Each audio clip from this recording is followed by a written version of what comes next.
ଦୁଇଟି ଲବଙ୍ଗ କଳା ସୂତାରେ ବାନ୍ଧିକି ପକେଟରେ ରଖିଦିଅନ୍ତୁ। ଗ୍ୟାରେଣ୍ଟି ଦେଉଛି ସେ ଝିଅ ପଟିଯିବ। ନିଜେ ଆସି ଆପଣଙ୍କ ସହିତ କଥା ହେବ, ଆପଣଙ୍କୁ ଭଲ ପାଉଛି ବୋଲି କହିବ।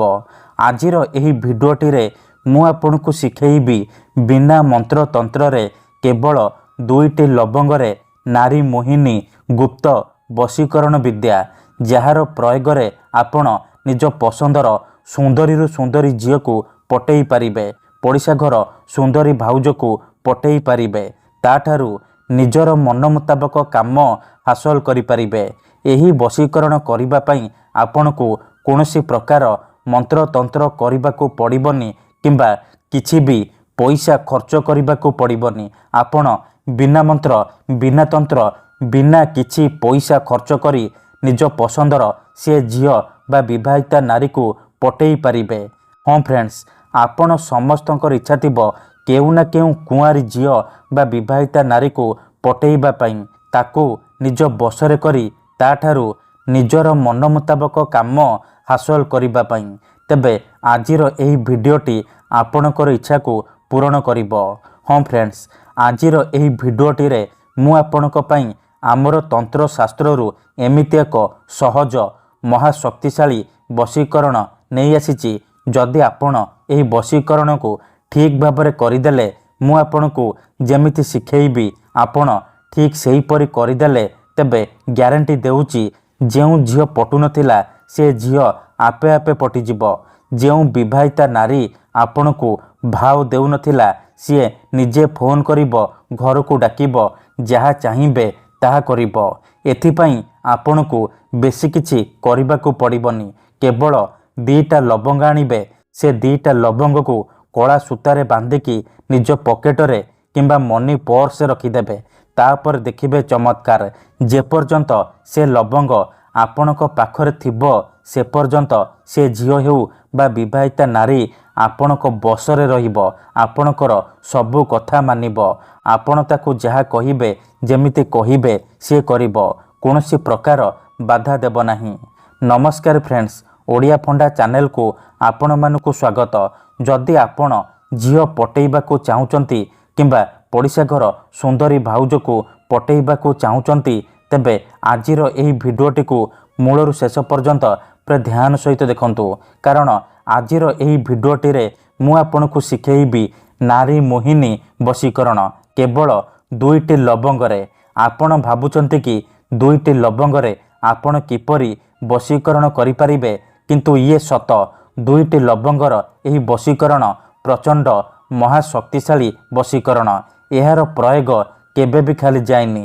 ଯେଉଁ ଝିଅ ବା ବିବାହିତା ନାରୀ ଉପରେ ଆପଣ ଏହି ବଶୀକରଣ ମାତ୍ର ଗୋଟିଏ ଥର ପ୍ରୟୋଗ କରିଦେବେ, ସିଏ ସେହି ସମୟଠାରୁ ଆପଣଙ୍କ ଆଡ଼କୁ ଆକର୍ଷିତ ହେବାକୁ ଲାଗିବ, ଆପଣଙ୍କୁ ଭଲ ପାଇବାକୁ ଲାଗିବ। ଏହି ବଶୀକରଣ ସାହାଯ୍ୟରେ ଆପଣ ଶାଶୁ, ନଣନ୍ଦ, ଦିଅର, ଭାଉଜ କାହାକୁ ବି ନିଜ ବଶରେ କରିପାରିବେ।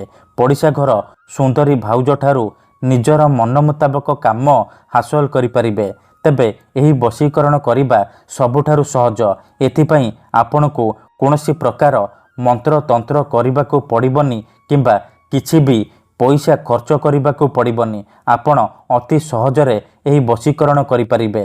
ତେବେ ଏହି ବଶୀକରଣ ଆପଣ କିପରି କରିବେ, କେମିତି କରିବେ, ଏହାର ପ୍ରୟୋଗ ବିଧି କ'ଣ, ମୁଁ ଆପଣଙ୍କୁ ବତେଇବି।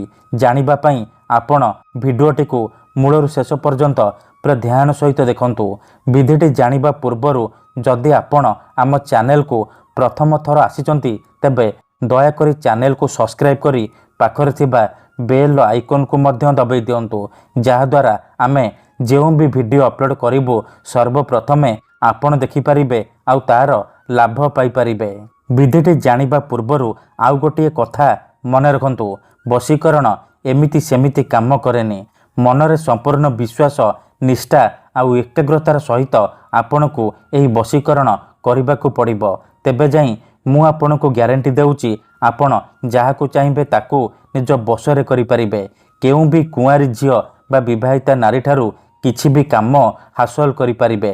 ଉଦାହରଣ ରୂପରେ ଯେଉଁପରି ଆପଣ ଭଗବାନଙ୍କୁ ମାନୁଛନ୍ତି, ଭଗବାନଙ୍କ ଉପରେ ବିଶ୍ୱାସ ରଖିଛନ୍ତି, ନିଜର ସବୁ ଦୁଃଖ କଷ୍ଟ ଅସୁବିଧା ଭଗବାନଙ୍କୁ ଜଣାଉଛନ୍ତି। ଯଦି ସେ ଅସୁବିଧାର ସମାଧାନ ନ ହେଲା ତାହାର ମାନେ ନୁହେଁ କି ଭଗବାନ ନାହାନ୍ତି। ସେହିପରି ମନ୍ତ୍ର ତନ୍ତ୍ର ହୁଏ, ବଶୀକରଣ କାମ କରେ, କିନ୍ତୁ ଏହାକୁ ଆପଣଙ୍କୁ ସିଦ୍ଧ କରିବାକୁ ପଡ଼ିବ। ପ୍ରୟୋଗ ବିଧିକୁ ଠିକ୍ ଭାବରେ କରିବାକୁ ପଡ଼ିବ। ମୁଁ ଆପଣଙ୍କୁ ଯେମିତି ଶିଖେଇବି ଆପଣଙ୍କୁ ଠିକ୍ ସେହିପରି କରିବାକୁ ପଡ଼ିବ।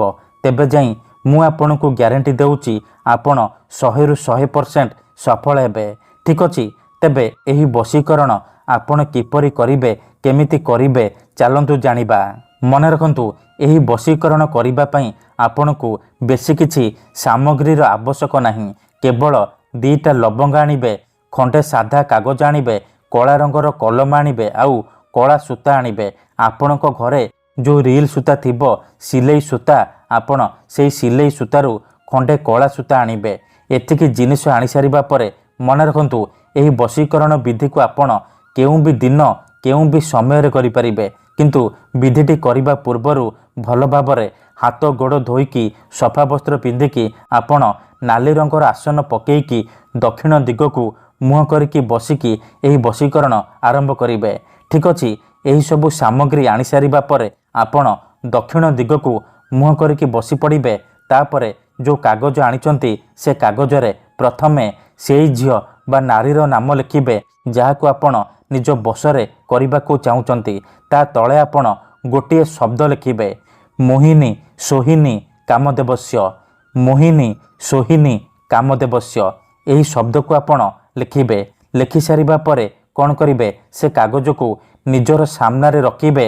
ଯେଉଁ 2ଟା ଲବଙ୍ଗ ଆଣିଛନ୍ତି ସେ 2ଟା ଲବଙ୍ଗରୁ ଗୋଟିଏ ଲବଙ୍ଗ ଧରିବେ, ହାତରେ ଧରିବେ ଆଉ ଯେଉଁ ଝିଅ ବା ନାରୀକୁ ଆପଣ ବଶରେ କରିବାକୁ ଚାହୁଁଛନ୍ତି ତାର ନାମ 21 ଥର କହିବେ। ତାପରେ ସେ ଲବଙ୍ଗରେ 3 ଥର ଫୁଙ୍କିଦେବେ। ତାପରେ ସେ ଲବଙ୍ଗକୁ ସେ କାଗଜ ଉପରେ ରଖିଦେବେ। ତାପରେ ଆଉ ଗୋଟିଏ ଲବଙ୍ଗ ହାତରେ ଧରିବେ, ନିଜର ନାମ 21 ଥର କହିବେ। ତାପରେ ସେ ଲବଙ୍ଗରେ 3 ଥର ଫୁଙ୍କିଦେବେ। ସେ ଲବଙ୍ଗକୁ ମଧ୍ୟ କାଗଜ ଉପରେ ରଖିଦେବେ। ଏତିକି କରିସାରିବା ପରେ ସେ କାଗଜ ଆଉ ଲବଙ୍ଗକୁ ଭଲ ଭାବରେ ମୋଡ଼ିକି କଳା ସୂତାରେ ବାନ୍ଧିଦେବେ। ଏତିକି କରିସାରିବା ପରେ କ'ଣ କରିବେ, ସେ ଯେଉଁ ପୁଟୁଳିଟି ହେଇଯିବ ସେ ପୁଟୁଳିକୁ ନିଜ ମନି ପର୍ସରେ କିମ୍ବା ପକେଟରେ ରଖିଦେବେ। ଗ୍ୟାରେଣ୍ଟି ଦେଉଛି ଯେପର୍ଯ୍ୟନ୍ତ ସେ ଲବଙ୍ଗର ପୁଟୁଳି ଆପଣଙ୍କ ପାଖରେ ଥିବ ସେ ଝିଅ ହେଉ ବା ବିବାହିତା ନାରୀ ଆପଣଙ୍କ ବଶରେ ରହିବ। ଯାହା ଚାହିଁବେ ତାହା କରିବ। ମନେ ରଖନ୍ତୁ, ମୁଁ ଆପଣଙ୍କୁ ଆଉ ଥରେ କହି ରଖୁଛି, ମନରେ କୌଣସି ଖରାପ ଉଦ୍ଦେଶ୍ୟ କିମ୍ବା କୌଣସି ଖରାପ କାମ ପାଇଁ ଆପଣ ଏହି ବଶୀକରଣକୁ ପ୍ରୟୋଗ କରିବେନି। ଯଦି ଆପଣ ସତରେ ସେ ଝିଅକୁ ଭଲ ପାଉଛନ୍ତି, ତାକୁ ବିବାହ କରିବାକୁ ଚାହୁଁଛନ୍ତି, ତେବେ ଆପଣ ଏହି ବଶୀକରଣକୁ ପ୍ରୟୋଗ କରିବେ। ଅନ୍ୟଥା ମନରେ କୌଣସି ଖରାପ ଉଦ୍ଦେଶ୍ୟ ରଖି ଆପଣ ଏହି ବଶୀକରଣକୁ ପ୍ରୟୋଗ କରିବେନି। କାହିଁକି ନା ଏହି ବଶୀକରଣର କୌଣସି ପ୍ରକାର କାଟ ନାହିଁ। ତେଣୁ ଏହାକୁ ଆପଣ ଭାବିଚିନ୍ତିକି ପ୍ରୟୋଗ କରିବେ। ଧନ୍ୟବାଦ।